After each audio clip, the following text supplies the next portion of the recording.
the Jesus way, Oh, the Jesus way is the way of peace. is the way of peace. Oh, the Jesus way, Oh, the Jesus way is the way of peace. is the way of peace. Oh, the Jesus way is the way of peace. When he is king, all wars will cease. May his peace begin with me.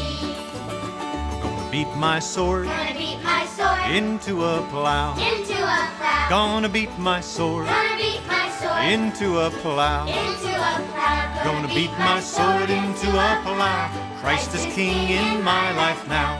May his peace begin with me. Welcome to Brethren Voices. Jesus way. In this edition of Brethren Voices, Melissa and I are going to tell you a little bit about the 40th anniversary celebration of On Earth Peace. On Earth Peace is an organization related to the Church of the Brethren that builds peace in communities and in families and congregations and around the world. This is our 40th anniversary year, and we have chosen a theme of visions and dreams of building peace. And Melissa and I are going to have a conversation about the visions and dreams we have and what has shaped those visions and dreams and shaped us as peacemakers.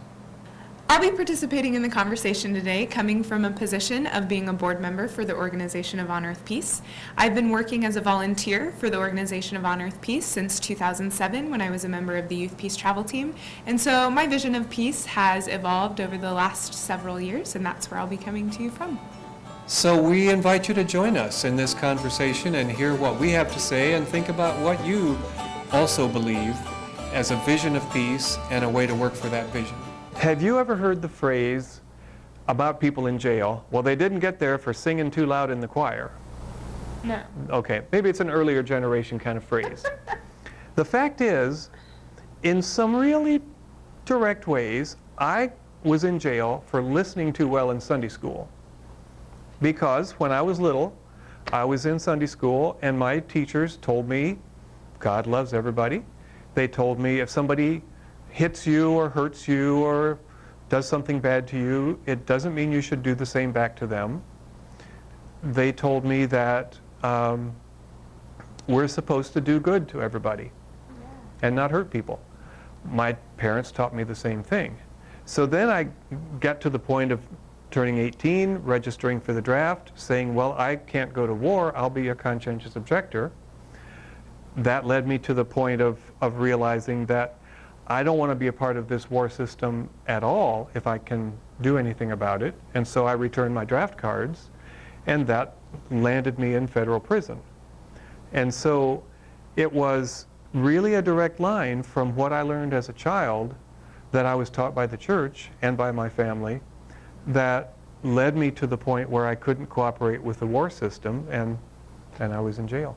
But then the church and my family, folks visited me while I was in prison, people wrote to me, and that makes a big difference. It makes a big difference if you don't feel like you're just forgotten and by yourself. And I think the whole experience was really confirming, because I never regretted it. I didn't like being in prison, but I never regretted the choice, and it sort of confirmed that this is the direction I want my life to go, with making choices to try to be faithful. You know, I always fall short, but to try to be faithful and to try to work for peace and justice. So it was, in all, it was a good experience.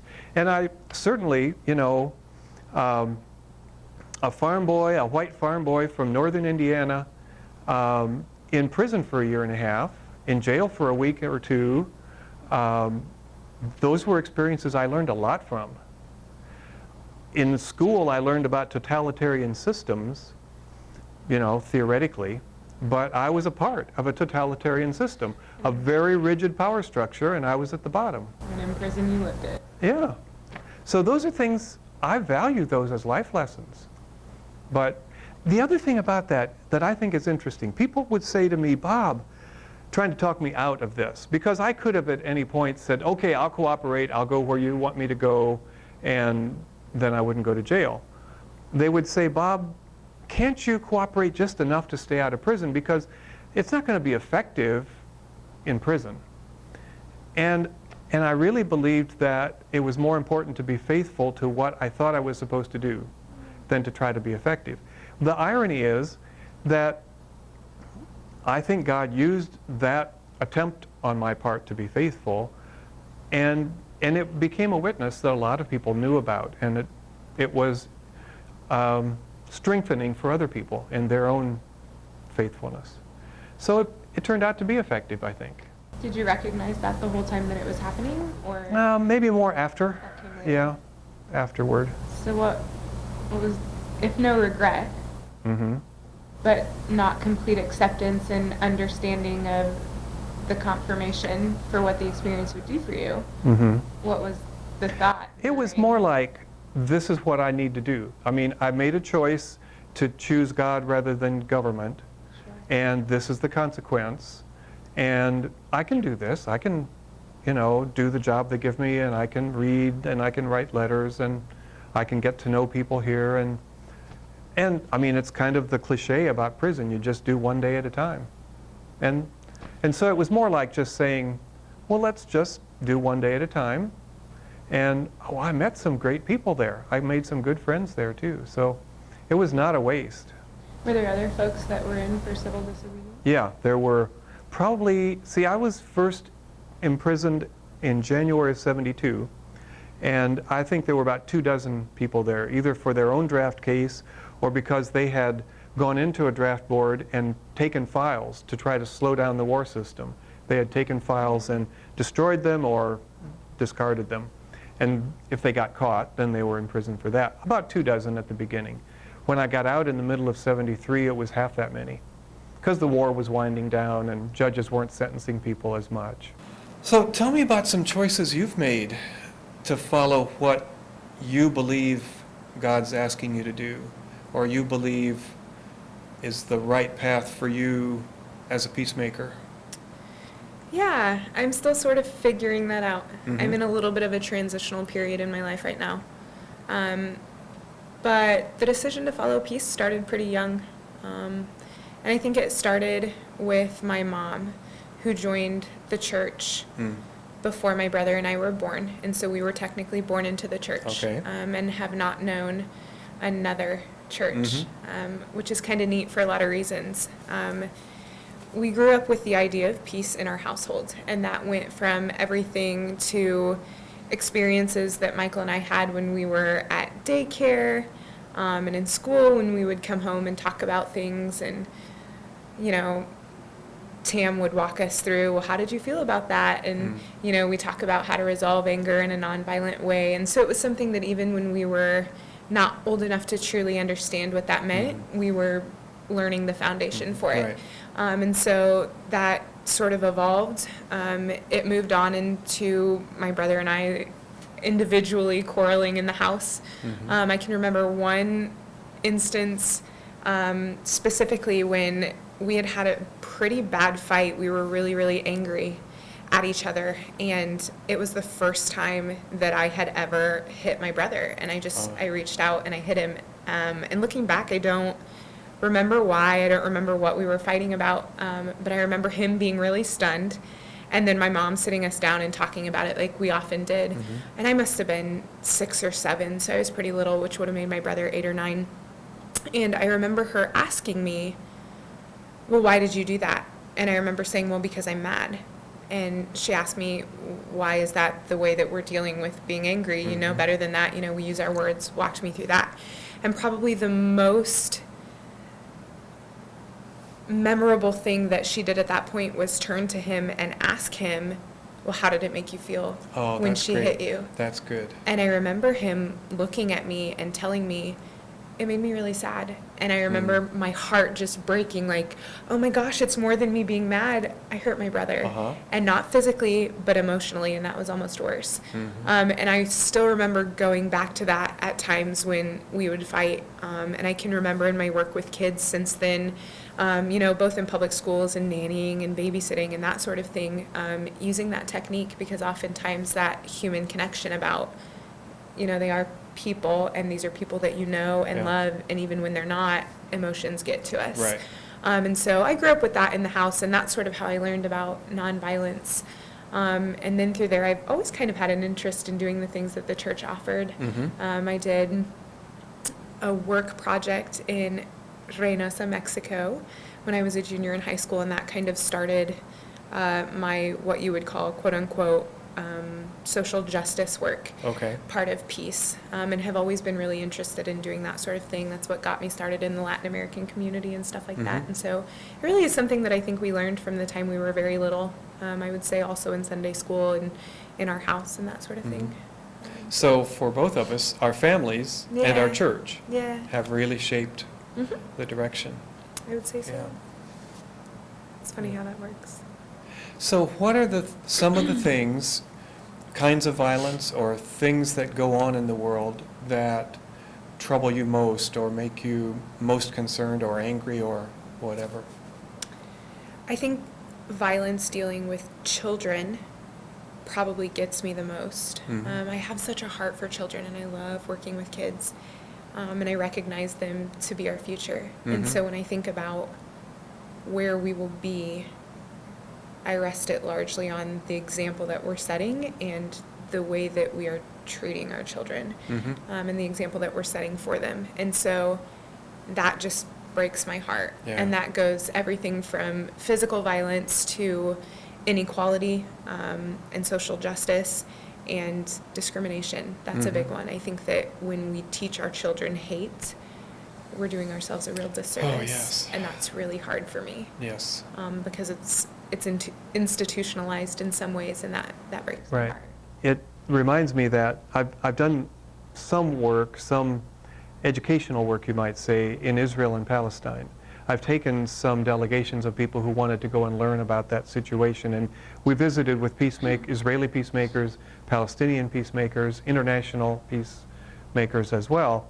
And one of the things I learned there is that objective studies of children in that situation say that Israeli children, and this wouldn't be all Israeli children, but in ideological and extremist families, Israeli children who are being taught to hate are actually being harmed psychologically more than Palestinian children who are growing up under occupation and deprivation are actually not harmed as much as the supposedly dominant group by teaching their children to hate. Well, do you want to say anything about your experience with Youth Peace Travel Team? Did that have any? That was probably the point in my life when I solidified that this is the type of work that I want to do. That it's, for a while I thought, I'm going to be a teacher like my mom. And I've always known since I was very little that I wanted to make some sort of change in lives of just people that I came in contact with. And I never thought, it needs to be a huge change and I need to ultimately shift the entire world, right? But I sort of grew up with this fascination and affinity for helping people when they need help understanding something. Okay. And so I knew that I kind of always wanted to be a teacher. Right. But doing Youth Peace Travel Team made me realize that my love of education I wanted to use in a social justice way. And when we did Youth Peace Travel Team, it was such a learning experience, not only because I got to be with fellow peacemakers and, learn and grow with them as we traveled for the summer, but also because of the connections that I made with the youth. I still talk to many of the youth. Good.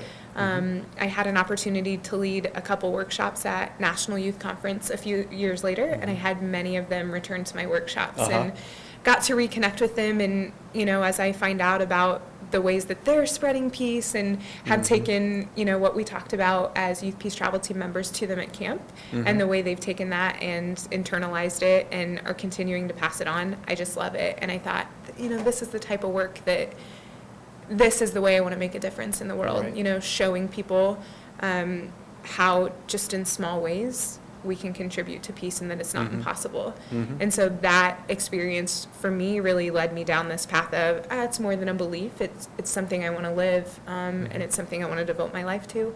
And Youth Peace Travel Team was that point when I was like, oh yeah, I could totally do this. All right. Good. What about you? What would you say was the most instrumental peace effort that you've done?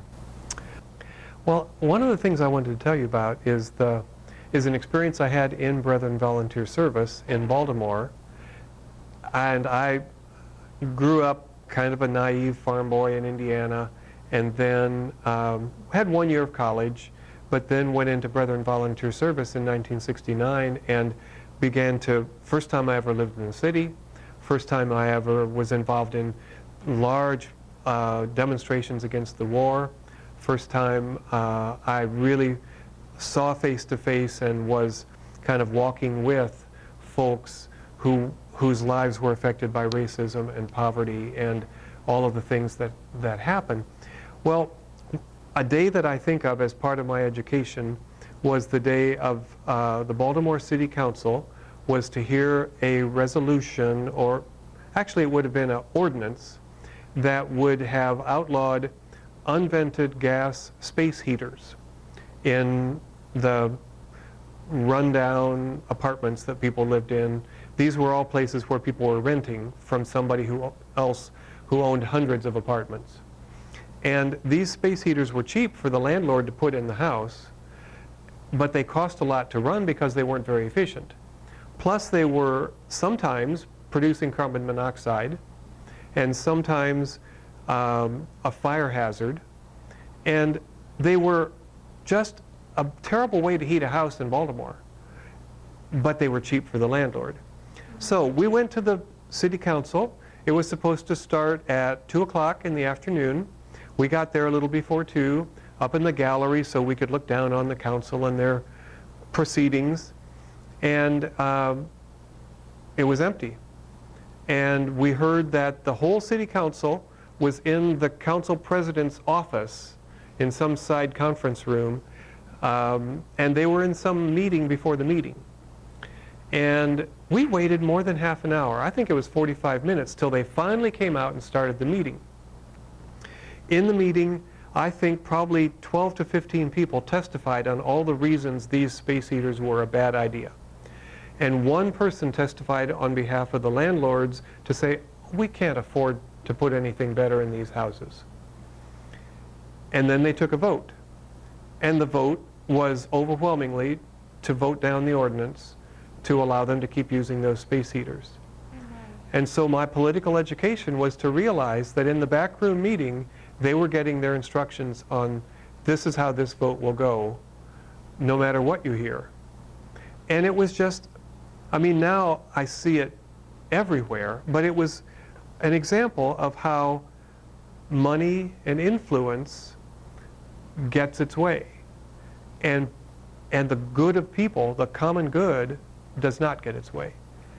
How do you think that's affected you as a peacemaker? Did you open your eyes? Well, I mean, it's just a piece of seeing that there is no, that sometimes I don't know if something is peace or justice, because in some ways they're the same, in some ways they're each need the other. You can't have one with the other. And I would say now that all of my life I've been a conscientious objector to war. The violence of war has been a part of how I understand who I'm supposed to be as a peacemaker. But I would tell you now that I am sure economic violence destroys more lives, ruins more communities, impoverishes and diminishes more people than war ever has. And economic violence goes on every day all around. It is, and I get more angry about that, about the way the rich, whether they're corporations or rich families, can just get what they want. And we know the rich in many parts of the world, and especially in the US, the rich keep getting richer. That just keeps going on at everyone else's expense. So, yeah, economic violence to me is maybe at the root of everything. In the book of James, it says, what causes fightings among you? You want what you don't have, and so you fight. And if you take that to a social scale, it's the greed, corporate greed even, that causes violence of all kinds, that causes war, that causes poverty. It's all rooted in that kind of greed. So then in thinking about that idea between the differences in what that type of violence looks like, whether it's, violence with war, physical violence, and economic injustice, what do you think that the peace effort Mhm. looks like that would be the equivalent Ah, to yeah. conscientious objecting or not carrying a draft card. Yes, a good question. In many ways, it's a lot harder. But I think we can make choices not to be so much a part of those systems, those economic systems that impoverish people. We can choose not to be a part of systems that create the conditions that lead to war.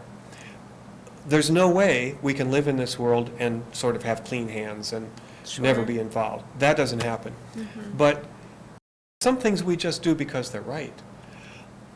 Because Rachel and I don't make enough money to owe federal taxes, that hasn't stopped war. Right. But at least I feel better that we're not contributing to the war system. Yeah. And the second thing is, though, that I think God uses our small steps of faithfulness. Whatever we can do that we believe we're called to do, God can use that in some way beyond what we could do. Yeah. When I think about the depth of all the power of what's wrong in the world, there is only one power strong enough to really address that, and that's God. I think you're right. So sometimes I think the way to be effective is to look around the world and say, where do I see God at work? Let me go be a part of that. Let me go help out there. I think that too helps with being burnt out. Sometimes Yeah. I have to remind myself that I don't have to change the whole system myself, Right. right? But I do have to be able to live as me every Yeah. day. And part of doing that is making sure that I'm making the right decisions. Yeah. One other thing I would say is that every time we take one step of faithfulness, we're in a slightly new place, and we have slightly different options, and maybe the next step then is possible that we wouldn't have foreseen before. Yeah. You never know how far it goes, right? Yeah, yeah. The systems in our society, in an affluent country like this especially, the systems make us part of the problem. And we have to make choices all along the way to try to not be a part of it. And for some people it might be, I don't shop at this store. Or some people might say, I don't buy this product. Or some people might say, I wouldn't take a job that requires me to do that. And some people might keep their income low. And some people might say, I'm going to grow my own food. Or I'm going to share food with people in my community. But I think the choices about economic violence, the choices are about how much can we step back and not be a part of the system, Yeah. and make a witness sometimes about it. Sometimes it is about taking a stand, and I think half the battle is figuring out when that time is, but Right. I think it's important. Exactly. And I think so much that it can sometimes come out of ego when you take a stand. Yeah, It can sure. sometimes come out of anger. Now, anger has a place, but anger needs to move us into making a decision or move us into making a choice. Yeah. It shouldn't be we shouldn't act right out of anger. There Okay. needs to be an So, appropriate outlet, but yeah. like you're saying, when is the time that I say no? Yeah. When is the time that this just can't be?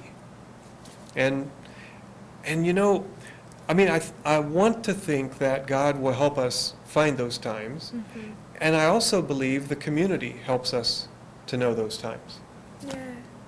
I didn't return my draft cards in the spur of the moment. I talked to a lot of people and prayed about it a long time, and everything kept moving me closer to making that choice. And so I think the community helps us figure that out. So if you think about what is your real vision, I mean, that's a part of what we're looking at now is vision of peacemaking. What's a vision that you have? Yeah, that's sort of, I like that question. It's a good question. Of course, it's always evolving. And with time and with experience, I feel like it changes over time. And right now, where I feel like I'm at, my biggest hope for the vision that I have is that we eventually get to this idea of peace that is non-judgmental and that is not ridden with discrimination. I think a lot of times we have this idea of peace that has sections, right? And encompasses a part of peace, but leaves out another part of peace. Right. And that to me is not real peace. Right. And so my vision for peace kind of involves all-inclusive, that we invite any and everyone into this vision of peace, and don't begin judging on who's doing it correctly and who isn't. We're called to be peacemakers and to love, and I'd like to see us do that non-fragmented, Yeah. sort of. Yeah, to accept that your way of being a peacemaker might be different from mine. Absolutely. And yet, Yeah. That- And to be okay with it. yeah, Because I think that it's two completely different things to recognize, that we don't all have to be alike, but then being okay with that Yes, is another right. story. And I think that that's really important for us as individuals, as peacemakers, as a community, and as a church, to begin to really do the work of Jesus. I think we have to get that vision as a whole that doesn't leave people out of it, and Right. that's important to me. right. What Yes. about you? What's your vision of peace? Well, okay, the way I think my real vision about peace is in the word shalom. Because as I understand shalom, it's so much more than peace. It includes justice, it includes right relationships, it includes wholeness and health, and that idea of shalom is how I understand peace. And if I picture that, I picture the poor or the powerless people who are freed from the violence they're suffering, who are freed from poverty, oppression. Then I picture the rich people, the power ones, being freed from their greed, being freed from their need to always dominate. And then I think about all of us have fear. And I think a part of shalom is that we're freed from our fear, whatever it is, whether it's about losing my wealth or whether it's about losing my house. Freed from that fear is part of what I understand shalom to be. It's in that scripture about everyone neath their vine and fig tree shall live in peace and unafraid. Well, that assumes everyone has a vine and fig tree. And in this world, a few people have a whole lot, and some people don't have any. Yeah. And so maybe that's my picture of shalom, that everyone actually has a vine and a fig tree, and they can live there in peace and unafraid. Yeah, it's really beautiful. I think so. On behalf of On Earth Peace, we hope we've given you some food for thought.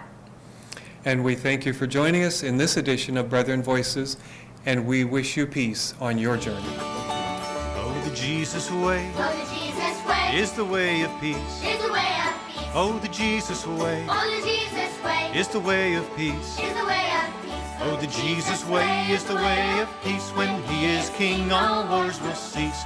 May his peace begin